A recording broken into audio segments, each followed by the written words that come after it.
Welcome back to your channel Tripitak. तो आज हम लोग पढ़ने जा रहे हैं मॉडर्न इंडिया, आधुनिक भारत। ठीक है।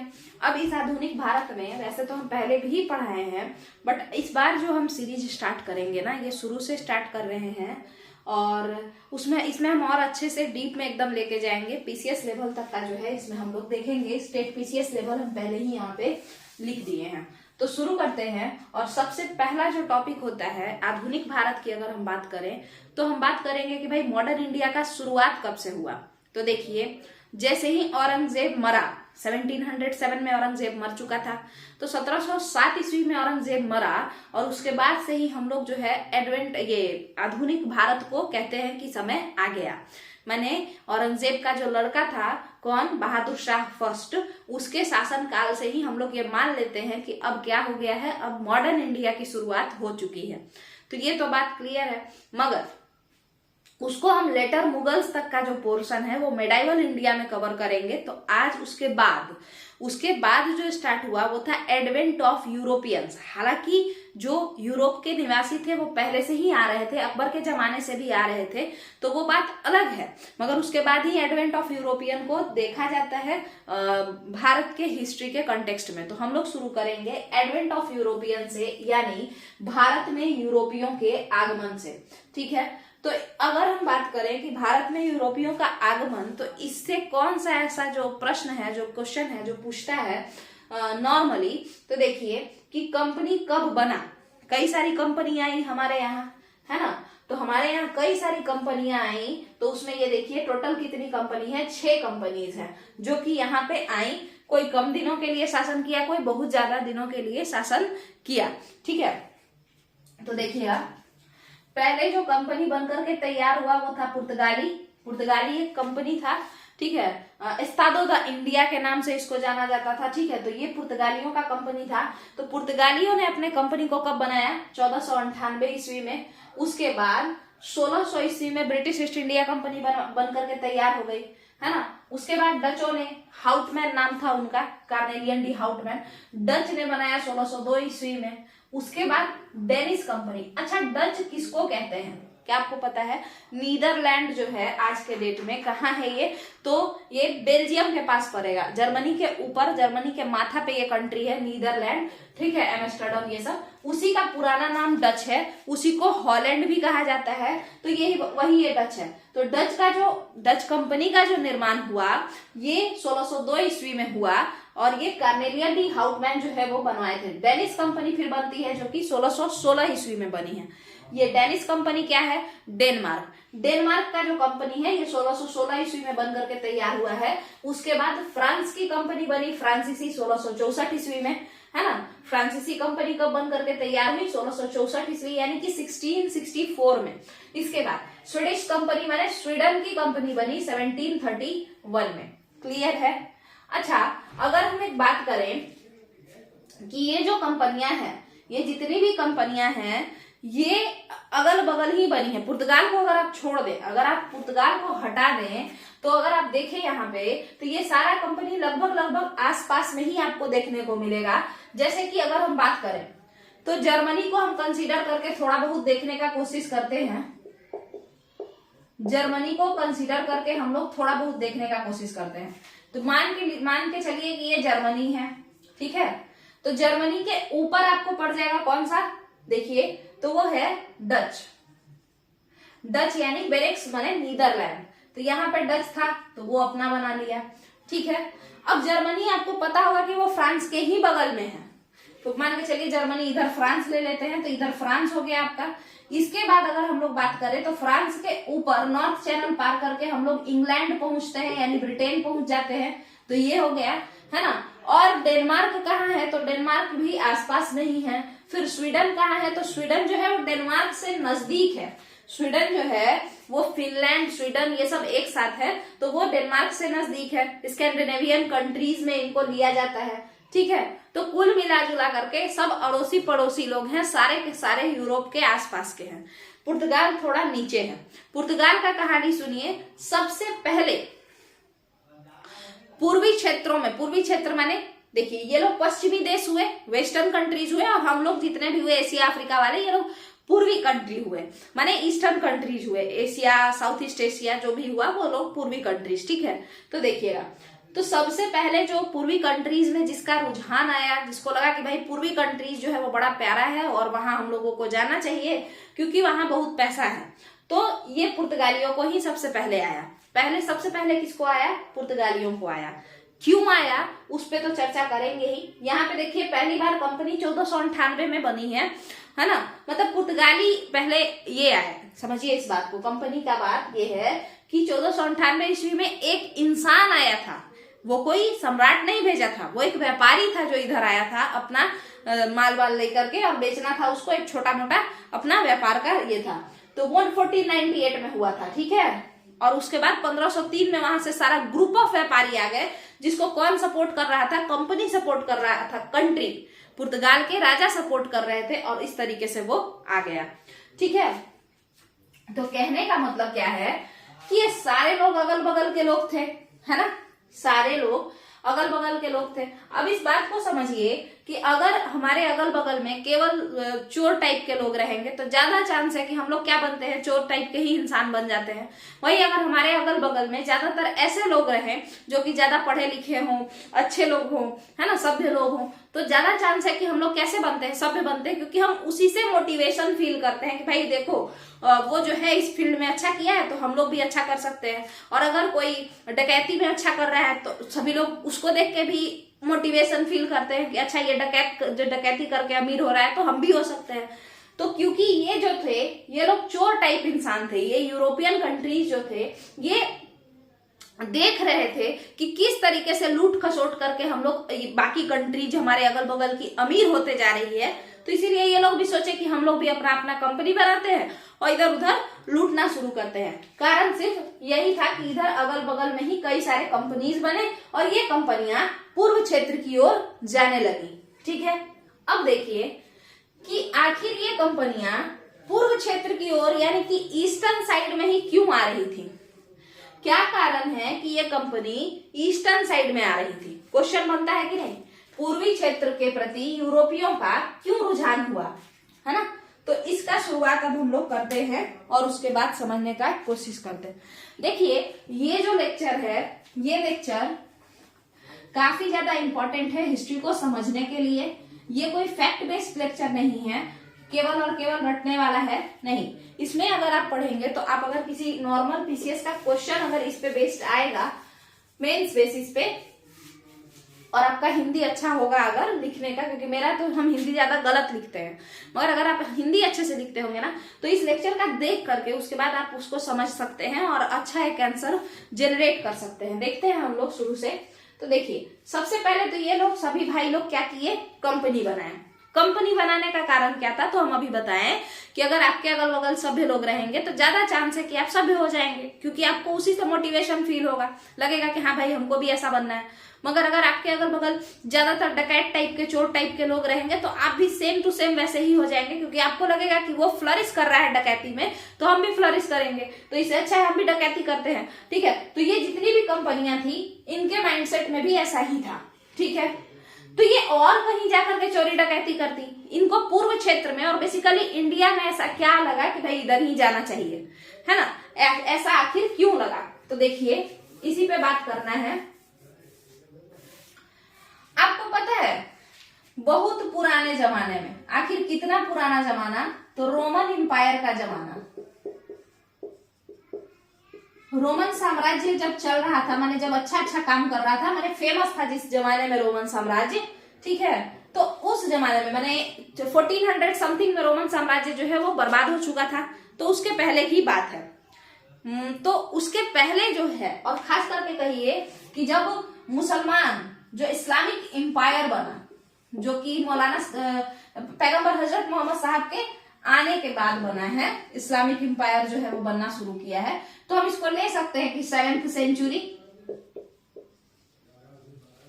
हाँ, तो 7वीं सदी में इस्लामिक एम्पायर बन करके धीरे धीरे जो है बढ़ना शुरू किया। देखिए इस्लाम जब धर्म बना ना तो धर्म के साथ साथ वो लोग अपना साम्राज्य भी बनाने लगे। मतलब इस्लाम एक ऐसा धर्म है जिसका अपना साम्राज्य हुआ करता था। साम्राज्य मतलब मतलब उसके राजा होते थे, जो उसके धर्मगुरु होते थे वो लोग एक तरीके से किंग होते थे, उनका बहुत बड़ा एरिया पे राज होता था, वो लोग कंट्रोल भी करते थे। ठीक है, तो वही चीज है। तो इस्लामिक एम्पायर यानी कि इस्लामिक साम्राज्य बनने लगा 7वीं सदी के समय में। ठीक है, और रोमन एम्पायर जो था, अगर आप उसको देखें तो वहां के रूलर क्या थे, क्रिश्चियन थे, तो वो क्रिश्चियन साम्राज्य हम लोग कह सकते हैं। ठीक है, तो ये लोग क्या किए कि इस्लामिक एम्पायर बनने के बाद ये लोग रोमन एम्पायर वाले को खूब कूटे। ठीक है, और कूट काट करके जो है और इन लोगों को क्या कर दिए, हरा दिए। और जितना जो एरिया था जहां से भारत आया जा सकता था, रोम के लोग व्यापार करने में माहिर थे। और आपको पता होगा कि आज से नहीं, एंशियंट इंडिया के जमाने में जब पांड्या डायनेस्टी था, पांड्या डायनेस्टी जो कि तमिलनाडु के मदुरई में है ना, तो उसके राजा जो थे वहां के पांड्या डायनेस्टी के राजा लोग, उनका व्यापार अगस्टस कौन था, रोम का राजा था अगस्टस, उससे पांड्या डायनेस्टी के लोगों का व्यापार चलता था। पांड्या डायनेस्टी संगम काल का डायनेस्टी है जो कि 300 ईसा पूर्व से शुरू हुआ है ना। तो उस समय रोम के लोग जो थे उनका व्यापार हमारे देश से चलता था ना। हाँ, तो जब हमारे देश का व्यापार उनसे चलता था उस पुराने जमाने में, तो फिर उसके बाद हम लोग क्यों कहते हैं कि समुद्री मार्ग की खोज हुई और भारत को खोजा गया, जबकि पहले से ही व्यापार चल रहा है ना। तो देखिए यहाँ पे बहुत पहले से व्यापार तो चलता था है, मगर कैसे कैसे आखिर व्यापार होता था उसको समझ लेते हैं। देखिए, हम लोग लाल सागर के मदद से जो है पहुंचाते थे माल। कोई भी जो व्यापार माल होता है, माल इन द सेंस की जो सामान होता है, कमोडिटी। ठीक है, तो हम लाल सागर के मदद से कमोडिटीज को रोम पहुंचाते थे। अच्छा, ये रोम हम बार बार कह रहे हैं, इसका मतलब इटली है। ठीक है, इटली। ठीक है, उसके बाद हम लोग किसके मदद से पहुंचाते थे, तो हम लोग पहुंचाते थे आपका भूमध्य सागर, मेडिटेरेनियन सी, जो कि इसी से क्रॉस करेगा, और आपका पर्शियन सी माने पर्शियन गल्फ, फारस की खाड़ी। ठीक है, फारस की खाड़ी से भी हम लोग सामान को पहुंचाते थे। ठीक है, तो ये 2 रास्ते से हम लोग क्या करते थे कि सामान को भारत से यूरोपीय देशों में या एशियाटिक कंट्री, एशिया के देशों का सामान यूरोपीय देशों में हम इन्हीं 2 रास्तों से पहुंचाते थे। इसको अगर आपको मैप के तरीके से समझना है तो थोड़ा सा देखिए, अगर आपका ये इंडिया है तो आप इंडिया को क्रॉस करेंगे तो ये आपका पाकिस्तान होगा, आप पाकिस्तान से इधर घुस जाएंगे तो ये ईरान है, और ईरान से फान जाएंगे तो यहाँ पे मिलेगा आपको फारस की खाड़ी, फारस की खाड़ी तैर के पार करेंगे तो अरब आ जाएगा। ठीक है, तो ये है अरब, और अरब के बाद आप इधर आएंगे तो फिर आपको मिस्र यानी इजिप्ट नजर आएगा। ठीक है, और ये इजिप्ट जब आप पहुंचेंगे ना तो इस बीच में आपको क्या मिलेगा, लाल सागर मिलेगा। ठीक है, अब तो आपको क्लियर हो जाएगा कि यहाँ पे क्या है, यहाँ पे फारस की खाड़ी है और यहाँ पे लाल सागर है। ठीक है, और इस साइड मिस्र है, और मिस्र अगर यहाँ है और इसके ऊपर देखेंगे तो भूमध्य सागर है, और फिर इसके ऊपर देखेंगे तो हमको ग्रीक नजर आता है, यानी यूरोप स्टार्ट हो गया। और ग्रीक के ही आसपास में फिर आप जब क्रॉस करेंगे तो आपको इटली भी नजर आ जाएगा। ठीक है, तो आप लोग मैप में देखिएगा। ठीक है, तो ऐसे ही करके हम लोग सामान पहुंचाते थे। थोड़ा देर गाड़ी से मतलब स्थल मार्ग से गए, उसके बाद नाव से थोड़ा देर जहाज पे घूमे, फिर उधर उतरे, फिर मिस्र के अलेक्जेंड्रिया पहुंचे, फिर उधर ऊपर पहुंचाए, और ऐसे ऐसे करके 2 रास्ते से हम लोग यूरोप पहुंचते थे सामान लेकर के। ठीक है, एक बार हम यहाँ पे बना देते हैं, इन दोनों रास्तों को एक बार हम बना देते हैं। देखिए कितने रास्ते से इटली के लोगों का व्यापार भारत से या यूरोपीय देशों का व्यापार भारत से चलता था। किस जमाने में, इस्लामिक साम्राज्य बनने से पहले, उस जमाने में 2 रास्ते से। एक तो लाल सागर के मदद से हम लोग आते थे, दूसरा पर्शियन गल्फ यानी फारस की खाड़ी के मदद से हम लोग इधर उधर करते थे। तो हम उसी पे चर्चा कर रहे हैं। देखिए ये आपका भारत है, भारत से आप क्रॉस करेंगे तो आपको पाकिस्तान मिलेगा, पाकिस्तान से जब आप क्रॉस करेंगे तो आपको ईरान मिलता है। पाकिस्तान के इधर ऊपर में अफगानिस्तान है, इधर ईरान है। ठीक है, जब हम ईरान को क्रॉस करते हैं तो हमको मिलता है फारस की खाड़ी, ये पानी है। ठीक है, और जब इस फारस की खाड़ी में तैर के या नाव से हम पार करेंगे तो हमको क्या मिलेगा, अरब, जो कि आज कई भागों में बढ़ चुका है, अरब पेनिनसुला, है ना। और उसके बाद अरब को जब हम क्रॉस कर जाते हैं तो हमको मिलता है लाल सागर। ये लाल सागर भी पानी का इलाका हुआ। और लाल सागर के इधर जब हम देखते हैं तो हमको मिलता है, फिर पार करने के बाद हमको क्या मिलता है, मिस्र। मिस्र जिसको हम इजिप्ट के नाम से जानते हैं। जब हम इजिप्ट के ऊपर देखते हैं तो यहाँ भी पानी नजर आता है, और ये पानी कौन है, मेडिटेरेनियन यानी भूमध्य सागर। और जब हम भूमध्य सागर के ऊपर देखते हैं तो हमको ग्रीक यानी कि ग्रीस, जहां का सिकंदर था जिस क्षेत्र का, तो मकदुनिया का था वो, तो वो सब इधर ही आसपास में है ग्रीक के, तो ये ग्रीक हमको नजर आ जाता है। ग्रीक के इस साइड हम लोग देखते हैं तो आयोनियन सी, इजियन सी, ये सब है, ये सब समुद्र है। और यहाँ पे आपको इटली नजर आएगा, और यही इटली क्या है, रोम है। हालांकि रोमन एम्पायर उस समय बड़े इलाके में फैले हुए था। रोमन एम्पायर उस समय ये पूरा इलाका कैप्चर किए हुए था, ये सब बाद में ना अरब के लोग जो थे, इस्लाम वहां पे फैला और पिट के इन लोगों को शांत कर दिए, ठीक है। बट उसके पहले तो ये पूरा फैला हुआ था। तो इस इटली के पहुंचने के लिए, यहां तक पहुंचने के लिए यहाँ पे एक जगह है, यहाँ पे एक जगह है वेनिस, क्वीन ऑफ एड्रियाटिक के नाम से जाना जाता है। यहाँ पे एड्रियाटिक सी है, तो उसका जो है ये रानी कहलाती है। ये वेनिस जगह जो है, ये वेनिस सिटी, कहीं इसको कहा जाता है क्या कि ये एड्रियाटिक सी जो है, माने एड्रियाटिक सागर की रानी है कौन, वेनिस। क्यों, रानी कौन होती है, जो सबसे ज्यादा अमीर होती है। रानी अपने सारे भाई बहन, सॉरी, जो मान के चलिए जितना भी पॉपुलेशन है, जनसंख्या, तो उनमें सबसे रिच जो होगी वो रानी कहलाएगी। तो एड्रियाटिक सागर के अगल बगल जितने भी लोग थे, जितने भी देश थे, जितने भी शहर थे, उनमें सबसे अमीर हुआ करती थी वेनिस। इसीलिए वेनिस को एड्रियाटिक की रानी कहा जाने लगा था, ठीक है। तो यहाँ पे हम यहाँ भारत से होते हुए, कहाँ गया मेरा भारत, ये तो ईरान है, इंडिया यहाँ है।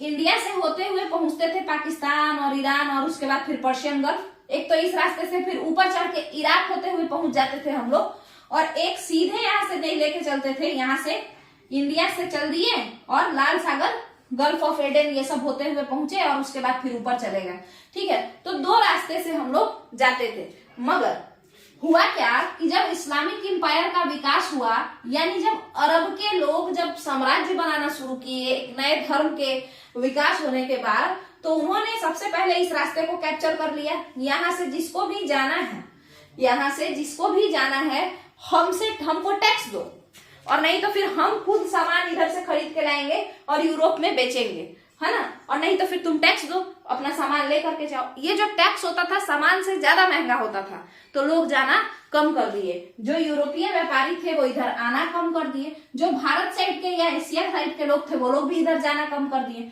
और अरब के लोग क्या हो गए, बिचौलिया का काम करने लगे, व्यापार में मिडिलमैन का काम करने लगे।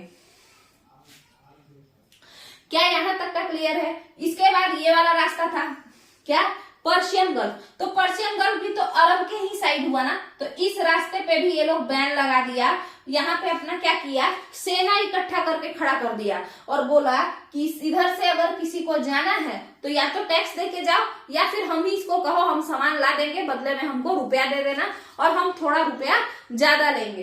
तो कुल मिला जुला करके अरब के लोगों ने व्यापार को कैप्चर कर लिया। एशिया और यूरोप के बीच जो एक अच्छा खासा व्यापार चल रहा था, उस व्यापार को डेडलॉक जैसा वहां पे लगा दिया गया और उसको बैन कर दिया गया एक तरीके से। और अरब के लोगों ने पूरा का पूरा व्यापार क्या कर लिया, हथिया लिया, ठीक है।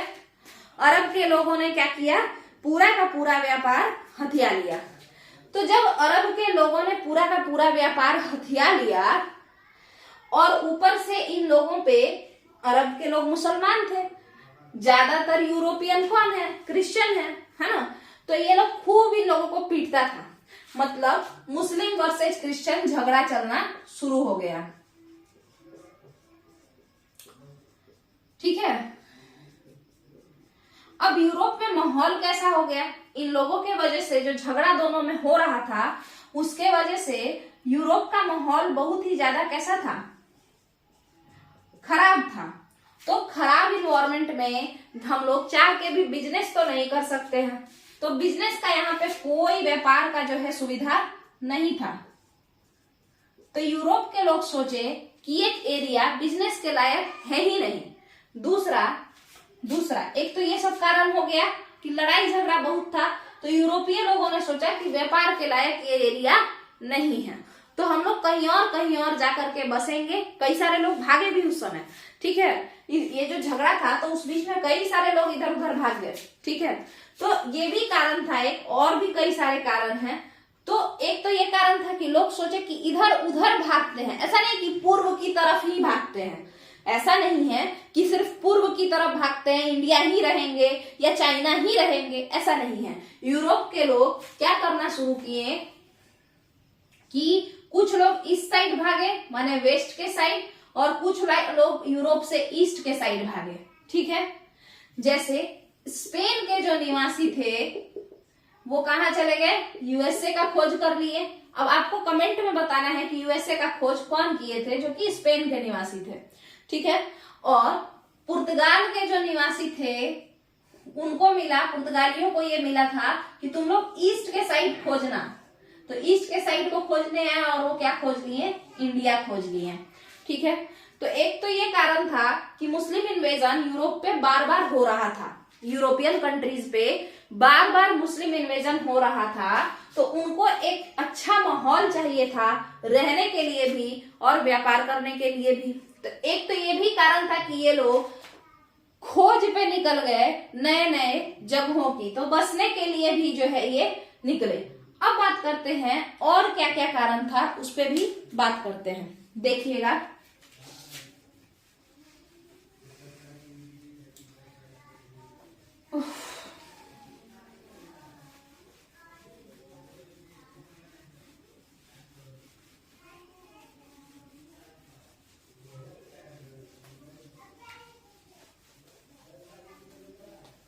अगर आप लोगों को वीडियो समझ में आए तो चैनल से जुड़ जाइए, और खास करके यहाँ पे इस चैनल पे हम लोग पीसीएस लेवल तक का जो है डीप में अच्छे से पढ़ेंगे, ताकि मेंस में भी लिखने के लिए कंटेंट इकट्ठा हो जाए। आप लोग ध्यान से बस बात को सुनते रहिएगा, कई सारा कारण होगा। पहला कारण क्या था कि यूरोप के लोग एक तरीके से पूरा वर्ल्ड टूर पे निकल गए, कहीं कुछ खोजो, कोई जगह खोजो।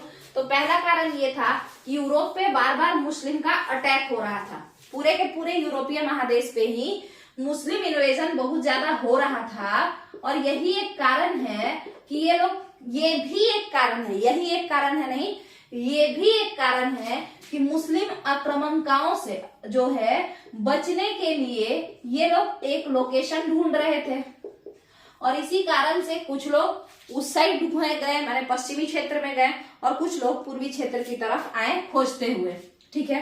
जैसे अगर आप देखिए तो पुर्तगाल का ही एक इंसान था, कौन, तो कैब्राल, पेड्रो, कहाँ गया, पेड्रो एल्वारेस कैब्राल, ये ब्राजील को खोजा है। और ब्राजील पुर्तगाल के किस साइड है, पश्चिम में है, पूर्व में नहीं है, साउथ अमेरिका का हिस्सा है। तो देखते हैं अब हम लोग आगे।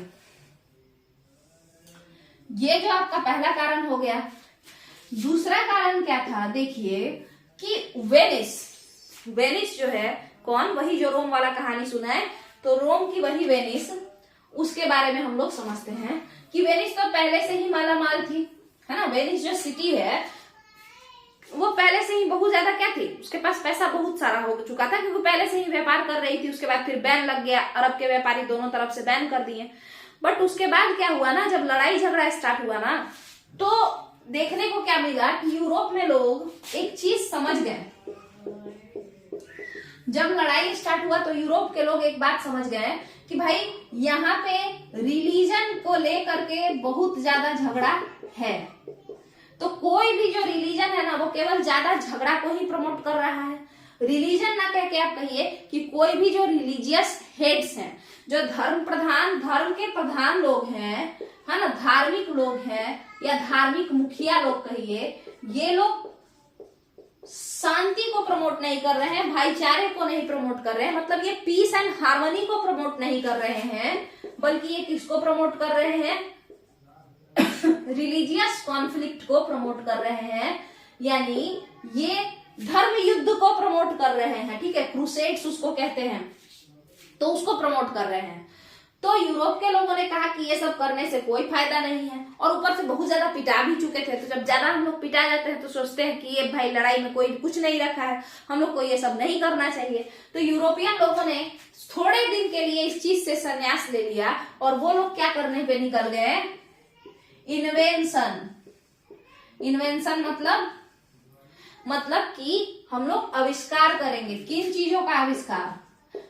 तो कई सारे चीजों का, बहुत सारा चीज का ये लोग आविष्कार किया। कारण क्यों? कारण भी वो आविष्कार बोलते हैं, आवश्यकता ही आविष्कार की जननी है। तो इन लोगों को नेसेसरी जरूरत था। क्या जरूरत था? तो देखिए, जैसे इन लोगों ने मैप का खोज किया, कंपास का खोज किया, है ना, फिर बारूद भी बना लिए ये लोग, ठीक है, बंदूक भी बनाए अच्छा वाला ये लोग, ठीक है। तो ये सब चीज क्यों बना रहे थे?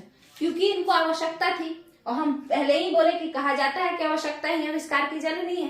पहला तो ये लोग पिटा रहे थे, तो इस वजह से खुद को प्रोटेक्ट करने के लिए बारूद बंदूक बनाए। दूसरा, इनको ये भी लग गया था कि भाई ये फालतू जगह हो गया है, यहाँ रहने लायक नहीं है, तो यहाँ पे हम लोग अच्छे से फ्लरिश नहीं कर पाएंगे, पैसा नहीं कमा पाएंगे, खाने पीने के लिए है नहीं, लोग खाली लड़े जा रहे हैं, तो इसलिए हम यहाँ से हट जाएंगे। तो हटने के लिए हमको क्या चाहिए? हमको खोजना है ना, खोजना है, कोई नया जगह खोजना है, तो उसके लिए जहाज चाहिए होगा। तो आपको पता होना चाहिए कि जहाज भी पुर्तगालियों ने बनाया। उसके बाद मैप चाहिए होगा, कंपास यानी डायरेक्शन दिखाने वाला, रास्ता दिखाने वाला चाहिए होगा। तो ये सब भी ये लोग बना लिया ताकि एक नए जगह की खोज ये लोग कर सके। तो नए जगह की खोज के लिए इन लोगों ने कई सारा आविष्कार किया, ठीक है। तो ये भी एक कारण है आपका कि अब जब आविष्कार हो गया है तो कहीं ना कहीं हम लोग घूमेंगे ना, इधर उधर जाएंगे ना, तो इधर ये लोग जाने लगा। तो पहला कारण ये हो गया। दूसरा, इधर पे रिलीजन बेस्ड जो एक कॉन्फ्लिक्ट चल रहा था, या जो धर्म के लेकर के एकदम आडंबर फैला हुआ था, है ना, धर्म रूपी आडंबर जो फैला हुआ था, उससे यूरोप के लोग बाहर आने लगे। क्यों बाहर आने लगे? झगड़ा देख करके, इतना ज्यादा धर्म के नाम पे झगड़ा हो रहा था, इससे यूरोप की जनता गरीब होते जा रही थी। और केवल चर्च क्या कह रहा था? चर्च ये नहीं कह रहा था कि भाई आराम से रहो, झगड़ा मत करो, छोड़ो ये सब काम, नहीं, चर्च कह रहा था लड़ो, सब लोग लड़ो, है ना, क्रिश्चियनिटी को प्रमोट करो।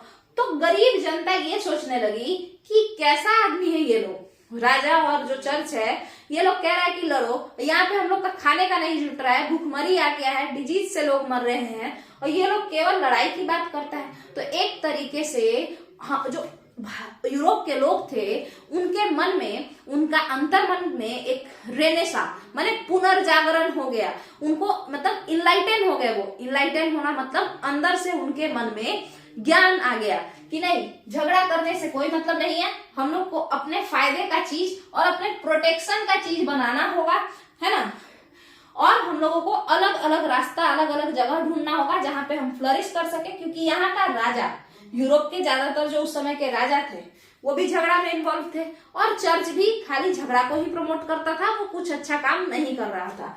तो दूसरा कारण आपका यही था कि यूरोप में रेनेसा आ चुका था, यानी यूरोप में पुनर्जागरण का जमाना शुरू हो गया था, यूरोपीय पुनर्जागरण, ठीक है। तो ये भी एक कारण है। तो पहला कारण आपका क्या था? मुस्लिम इन्वेजन। दूसरा कारण क्या था? यूरोपीय पुनर्जागरण। यूरोपीय पुनर्जागरण के होने का, यूरोपीय पुनर्जागरण कैसे हुआ? झगड़ा को देख करके, तबाही को देख करके यूरोप के जो आम आदमी थे, उनको लगा कि जो अमीर वर्ग के लोग हैं, राजा हैं या चर्च के लोग हैं, क्लर्की लोग हैं, वो लोग केवल और केवल बकवास कर रहे हैं, केवल लड़ाई करने के लिए कह रहे हैं, हम लोग यहाँ भूखे मर रहे हैं, ये लोग तमाशा देख रहे हैं, केवल ये सपोर्ट तो कर नहीं रहे हैं, ये मदद तो कर नहीं रहे हैं, बट बिना मतलब का धर्म के नाम पर आडंबर फैलाए जा रहे हैं। तो इस वजह से वहां के राजा को, वहां के पंडितों को यूरोप के आम आदमी समझ गए, और यही चीज जो है ये बोले यूरोप के नॉर्मल लोग कि हम लोगों को खुद को प्रोटेक्ट करने के लिए भी आविष्कार करना होगा, और दूसरा कि हम लोगों को नया जगह भी जाना होगा, क्योंकि यहाँ पे जो एलिट क्लास है, जो बड़े लोग हैं, वो केवल और केवल झगड़ा लड़ाई में ही इन्वॉल्व करवा रहे हैं, तो यहाँ रहना ठीक नहीं है।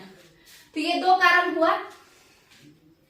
यूरोपीय पुनर्जागरण जब आया तो ये सब लोग, बहुत सारे लोग, अच्छा देखिए, पढ़ाई लिखाई कौन करता है? ज्यादातर मिडिल क्लास। बहुत ज्यादा जो अमीर है उसको पढ़ने का जरूरत नहीं है, जो बहुत ज्यादा गरीब है तो उसके पास पढ़ाई का ऑप्शन ही नहीं है कि वो पढ़ सके। तो पढ़ाई लिखाई जो है ज्यादातर कौन से लोग करते हैं? मिडिल क्लास, मतलब जिनके पास खाने से ज्यादा पैसा है, खाने से ज्यादा पैसा है, मगर ऐश करने भर का पैसा नहीं है। यही मिडिल क्लास होता है। देखिए, जिसके पास खाने भर का भी पैसा नहीं है वो तो गरीब है, तो वो पहले खाना खाएगा या पहले ज्ञान लेगा? पहले खाना ही खा लेगा वो, है ना। मगर जिसके पास खाने का पैसा है, उससे थोड़ा ज्यादा है, तो वो पढ़ लेता है, क्योंकि उसको पता है कि अब ऐश करने भर का मेरे पास तो पैसा नहीं है।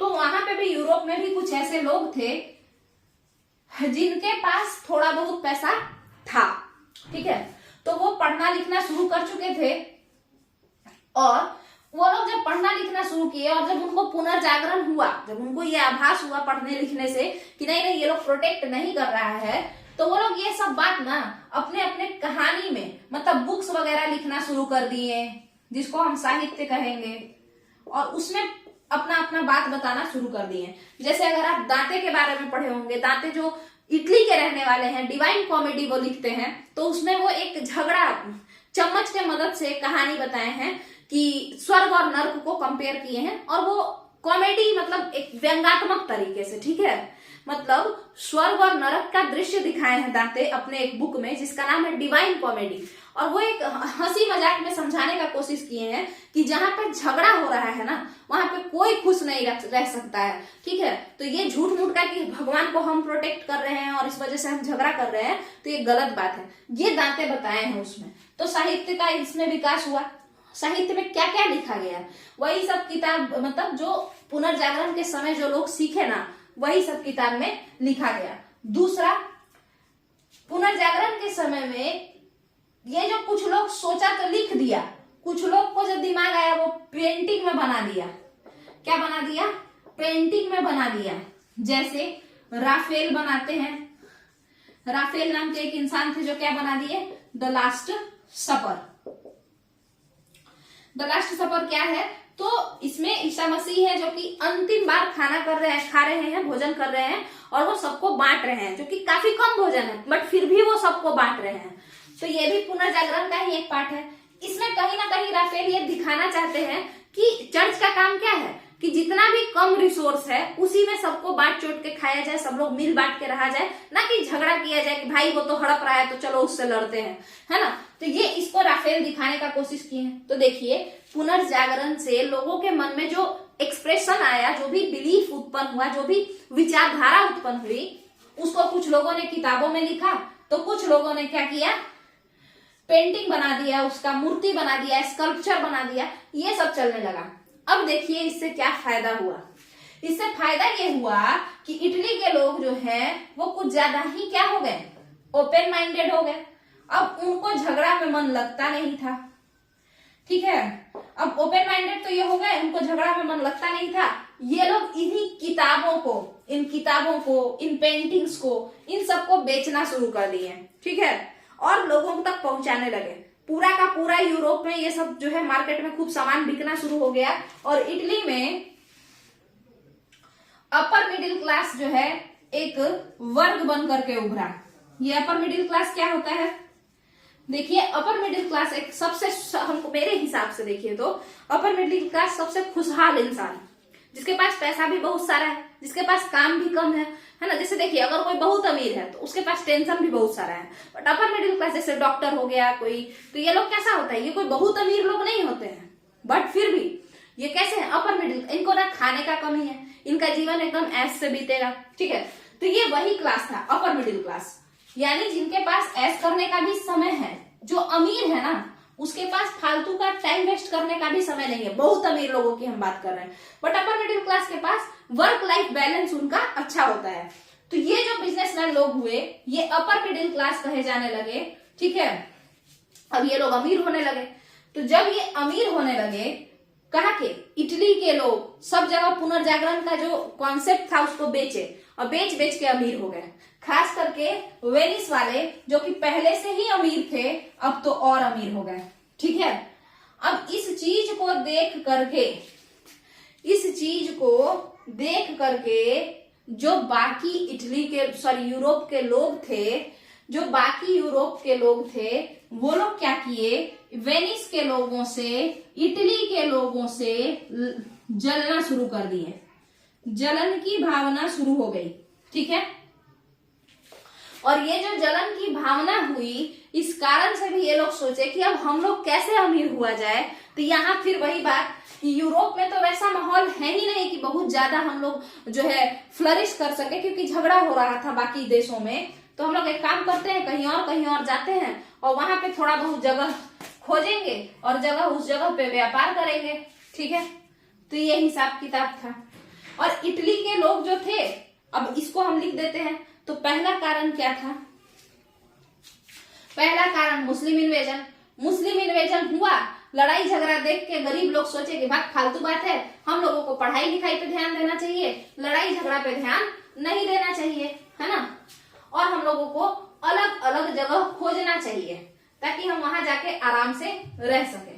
तो पहला तो ये हुआ, मुस्लिम इन्वेजन के कारण भी खोजने गए। दूसरा, रेनेसा जब आया, रेनेसा आया तभी ना खोजने गए। तो रेनेसा के आने से भी लोग बड़ा ज्यादा चेंज हो गए। ठीक है, इसका भी बहुत बड़ा, माने पुनर्जागरण का भी बहुत बड़ा योगदान है औपनिवेशीकरण को आगे बढ़ाने में, कोलोनाइज करने में। तो दूसरा नंबर का पॉइंट ये हो गया। तीसरा नंबर का पॉइंट हम लोग क्या देखें कि बेचारा इटली पहले से ही अमीर था और वहीं पर पुनर्जागरण शुरुआत हुआ। ये लोग उसी चीज को लिख करके पेंटिंग बना के बेचना शुरू किया। पूरा यूरोप में से ये लोग सामान बेच के पैसा कमाया और ये लोग रिच हो गया। और इस कारण से जेलस हो गए कौन से लोग? तो यूरोप के बाकी कंट्रीज। उनको लगा कि इटली तो, हम लोग तो खाली लड़ रहे हैं, इटली इसी लड़ाई में बढ़िया बढ़िया ज्ञान दे रहा है और उसी को बेच रहा है ना। तो ये हो गया आपका। अब क्या हुआ? अब देखिए, जब जेलस हुए ये लोग, तो जो बाकी कंट्रीज थे उन लोगों ने सोचा कि हम लोग क्या करते हैं, हम लोग व्यापार का मतलब हम लोग भी व्यापार करते हैं। बट आप खुद बताइए, इटली के पास तो बहुत ज्यादा पैसा था, इन लोगों के पास उतना था नहीं। और इटली तो यूरोप के सभी देशों के मार्केट को उस समय क्या कर चुका था? कैप्चर कर चुका था। इटली यूरोप के सभी देशों को कैप्चर कर चुका था। ये भी बात है या नहीं है? तो क्या यहाँ जगह था, मार्केट था, यहाँ पे बाजार था? जैसे मान के चलिए कि आप एक पहले ही से दुकान खोल करके कहीं पे बैठ गए हैं, पूरा गांव का लोग जो है, मैंने आपका गांव के आसपास के शहर में आपका एक दुकान है और वहां पे अगल बगल के जितने भी गांव के लोग हैं सब वहीं जाकर के सामान लेते हैं। अब आपके बगल में भी अगर कोई खोलेगा तो उसका चलेगा? नहीं चलेगा। तो सेम चीज है कि मार्केट जो था ना, मार्केट का भी जो है वहां पे कमी था, माने बाजारीकरण, यानी इटली मार्केट पे कंट्रोल किया था। तो आप कह सकते हैं यूरोपियन मार्केट पे किसका मोनोपोली था? इटली का। मोनोपोली मतलब क्या होता है? तो मोनोपोली का मतलब होता है कि एकाधिकार था यूरोपीय बाजार पे, इटली का यानी रोम का एकाधिकार था। ठीक है, रोम का एकाधिकार था। और ये भी एक कारण है कि अतः नए बाजार की भी खोज करनी थी हमें, कि अगर हम व्यापार करना चाहते हैं,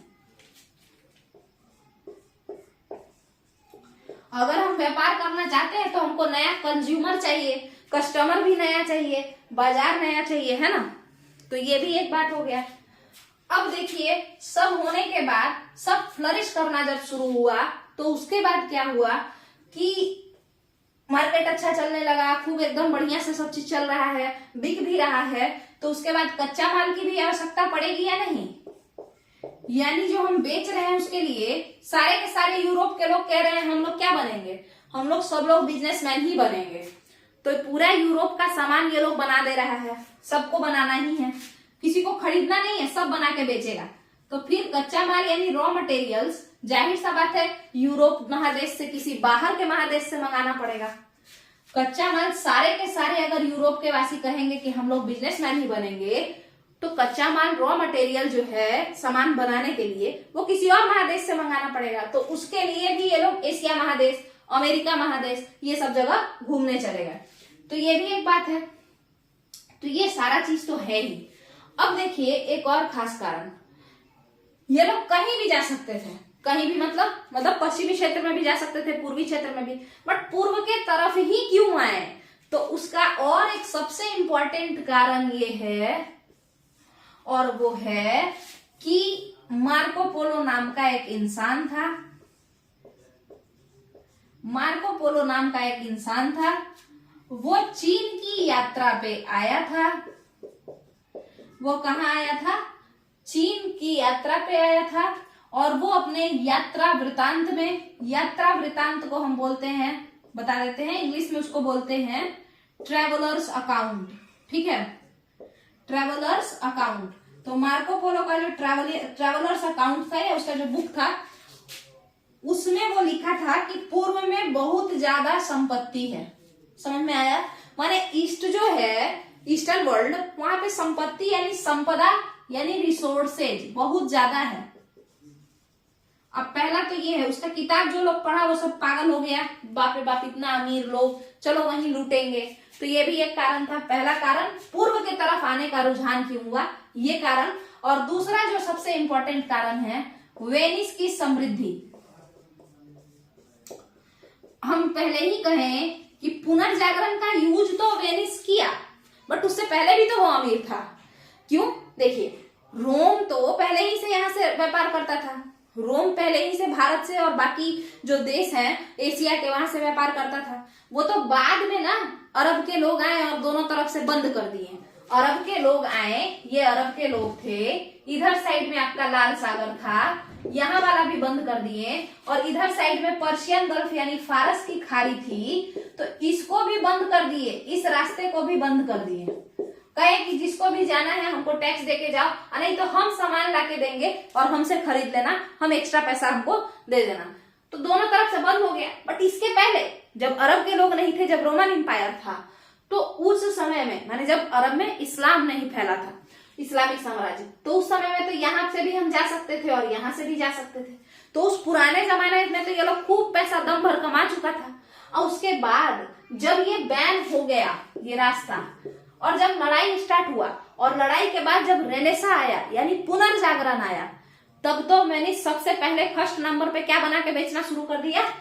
तो बना करके मूर्ति, स्कल्पचर वगैरह जो है वो सब बना करके बेचना शुरू कर दिया। मूर्ति, किताब, है ना, ये सब बेचना शुरू कर दिया।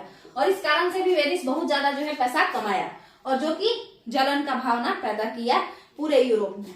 तो वेनिस की अपार समृद्धि जो थी पहले से ही, उसको भी देख के लोगों को लगा कि वेनिस पहले किससे व्यापार करता था। अच्छा, ये वेनिस कौन है?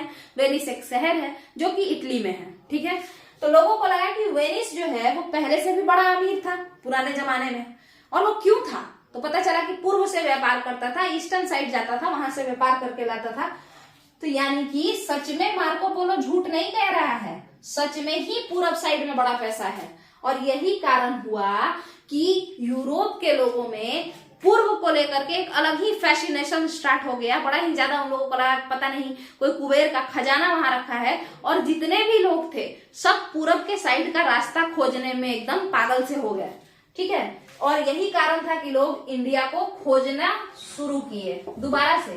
क्या वो इंडिया को खोज रहे थे? क्या वो इंडिया कभी नहीं आए थे? तो ये गलत बात है। इंडिया तो वो पांड्यन डायनेस्टी के भी समय में आ चुके थे, जो कि एंशिएंट इंडिया का जमाना है, प्राचीन भारत का। वो इंडिया आने का कोई अलग रास्ता खोज रहे थे।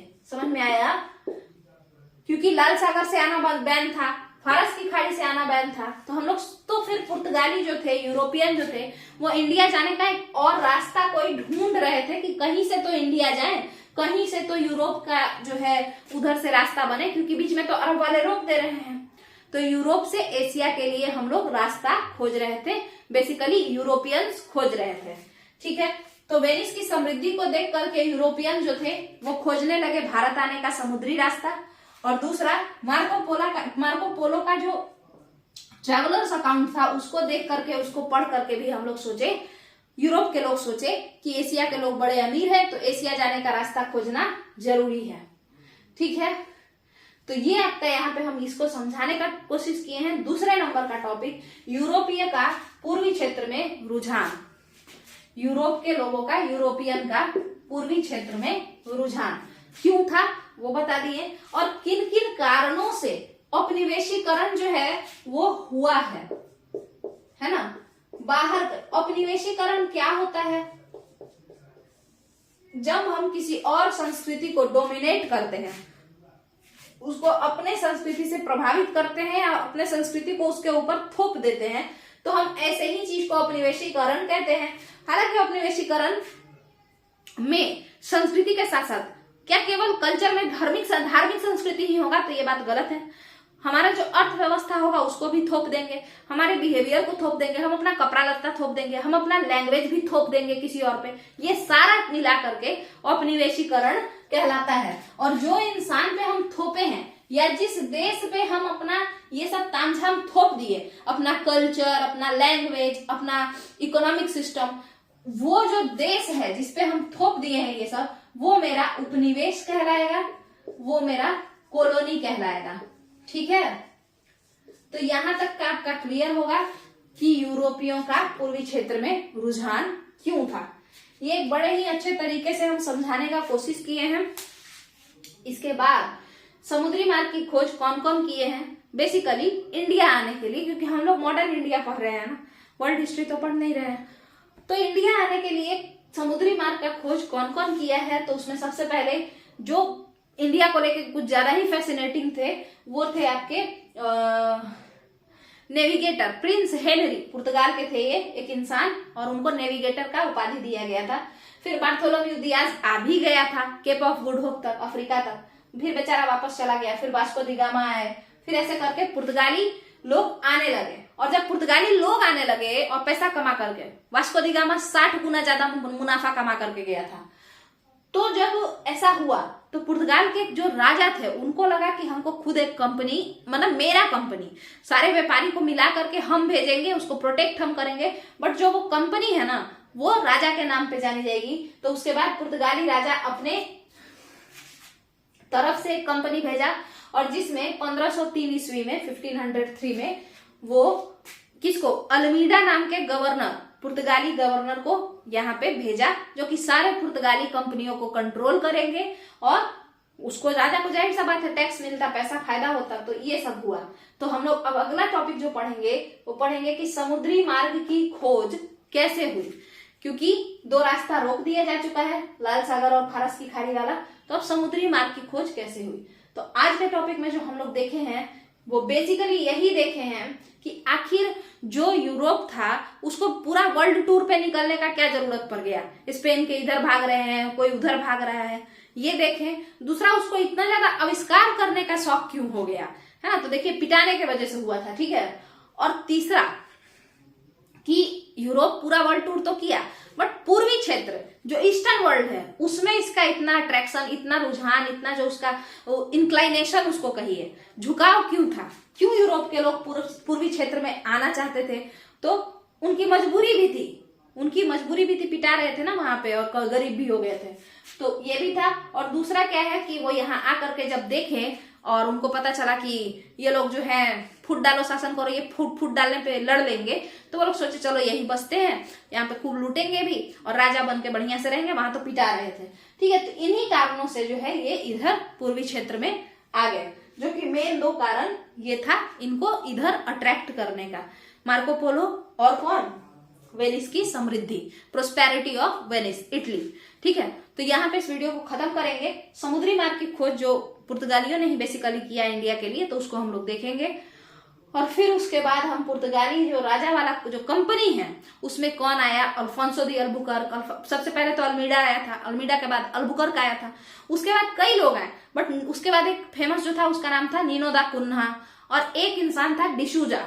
वो जो है कुछ एक स्टेटमेंट दिया था पुर्तगालियों के लिए, जो कि पुर्तगालियों के पतन को, यानी कि अबॉलिशन ना के डिटोरिएशन ऑफ पोर्तुगीज एम्पायर, उसको आप कह लीजिए, उसको जो है बताता है अल्फोंसो डी सूजा, ठीक है। तो वहां तक हम लोग पढ़ेंगे। और फिर हम लोग अलग अलग तरीके से, जैसे पुर्तगालियों का डचों के साथ कैसा संबंध था, पुर्तगालियों का भारत के लोगों के साथ कैसा संबंध था, अंग्रेजों के साथ कैसा संबंध था, ये भी पूरा देखेंगे अच्छे से। और इस पूरा पुर्तगाल का जो कंप्लीट सीरीज है उसको कर लेंगे। फिर ऐसे ही अंग्रेज पे जाएंगे, और अंग्रेज और पुर्तगाली ही जो है वो ज्यादा फेमस है।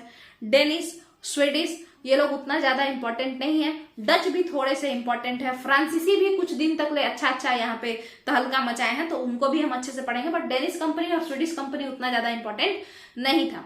ठीक है, तो कुल मिला जुला के हम सब बता ही दिए कि हम आगे इसको कैसे लेके जाएंगे। तो इस वीडियो को यहीं पे खत्म करते हैं। आप लोग इसको बड़े ध्यान से देखिएगा।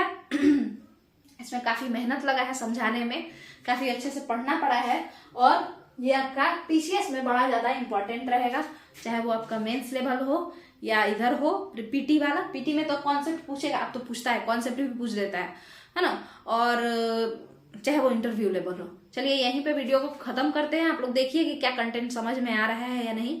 अगर समझ आए तो नीचे कमेंट में थोड़ा 2-4 बड़ाई कीजिए, और वीडियो को लाइक कर दीजिए, वीडियो को शेयर कीजिए, चैनल को सब्सक्राइब कीजिए। चलिए, थैंक यू।